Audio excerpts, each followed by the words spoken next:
Halo semuanya, di paparan kali ini kita bakal membedah sebuah dokumenter yang super kompleks tapi penting banget buat dibahas. Judulnya, Pesta Babi Kolonialisme di Zaman Kita.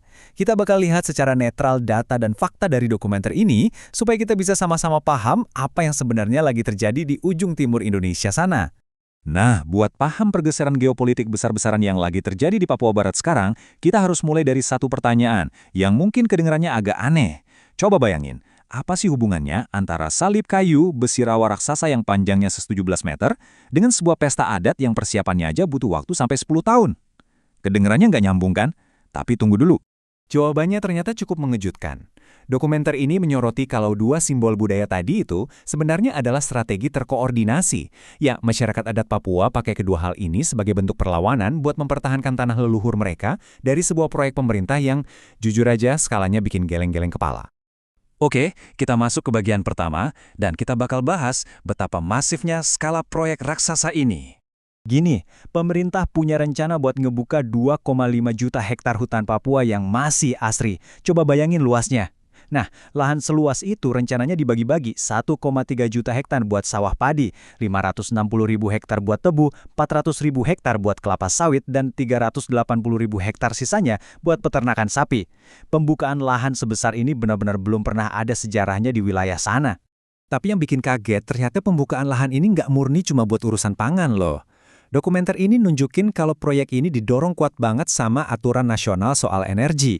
Jadi, ada mandat buat mencampur bahan bakar fosil pakai bahan bakar nabati.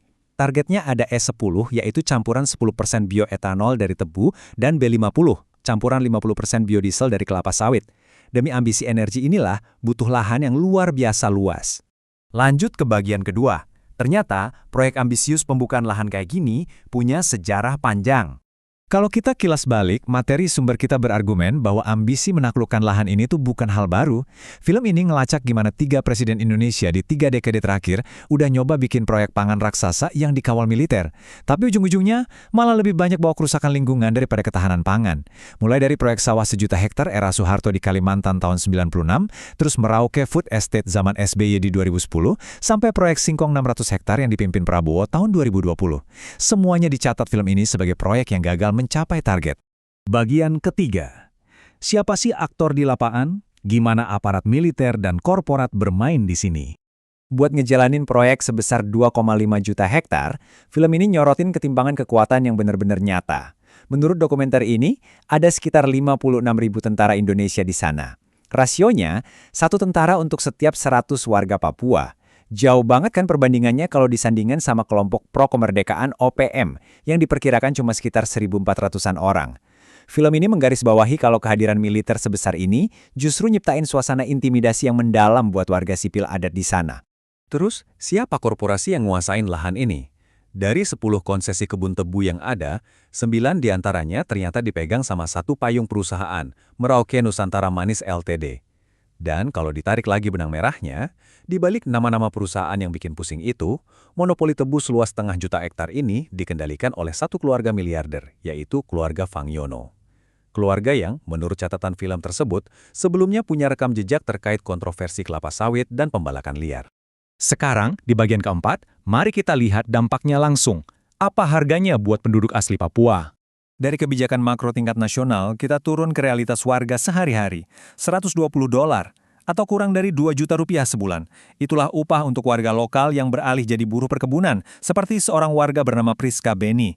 Dan yang bikin miris, dokumenter ini menyebut kalau setengah dari gaji yang udah kecil itu langsung dipotong sama perusahaan tiap bulannya, cuma buat bayar jatah makan mereka sendiri.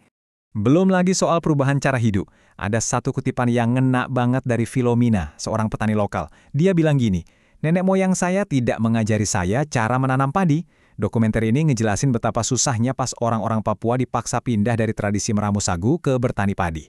Banyak dari mereka yang akhirnya malah terjerat utang dan kehilangan akses air bersih di sungai yang dulu jadi tumpuan hidup mereka. Masuk ke bagian kelima.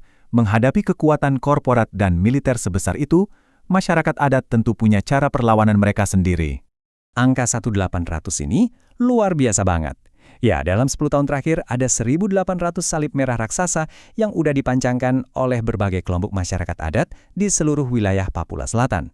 Mereka menancapkan salib-salib ini tepat di atas batas-batas tanah leluhur mereka.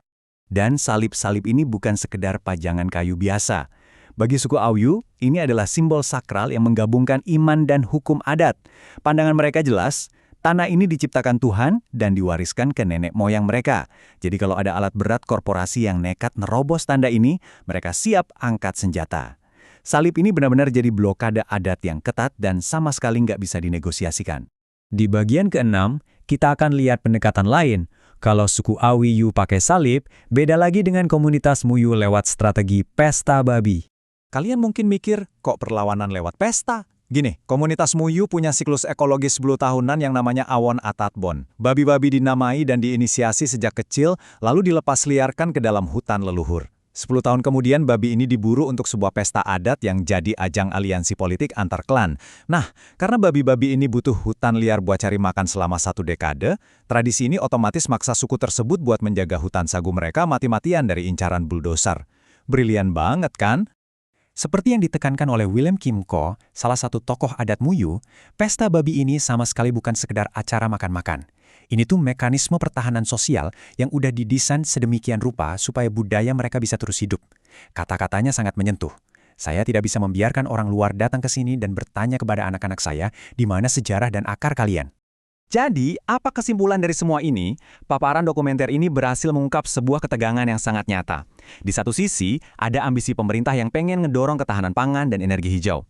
Tapi, di sisi lain, kebijakan itu berbenturan langsung sama hak-hak dasar dan kelangsungan hidup peradaban masyarakat adat Papua itu sendiri. Sebagai penutup, dokumenter ini ninggalin satu pertanyaan besar buat kita renungkan bareng. Di saat seluruh dunia lagi gencar-gencarnya beralih ke biofuel atau bahan bakar nabati, siapa sih yang sebenarnya lagi dipaksa nombok biaya tersembunyi dari bioetanol dan biodiesel yang kita pakai? Apakah tanpa sadar, dorongan kita buat energi yang katanya hijau ini justru lagi mempercepat praktik kolonialisme di zaman modern? Ini realitas kompleks yang benar-benar patut kita pelajari lebih jauh. Terima kasih udah ngikutin paparan kali ini, dan sampai jumpa.